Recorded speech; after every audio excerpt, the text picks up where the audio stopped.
зымыран чип үшін $10 миллион. Олардың миссиясы қауіпті.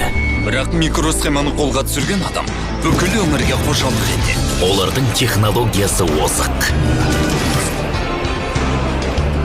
Ендеше ұшақта болған. Дайындалыңдар, Чикагоға ұшамыз. Олардың қадамы мінсіз. Күн жарықта үйлерді қалайтын деміз. Күндіз ешкім үйде болмайды. Ал ол болса, жел шешек. Не?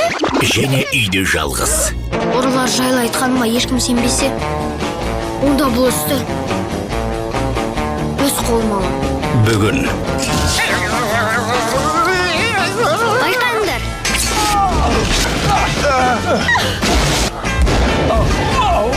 үйде жалғыз қалғанда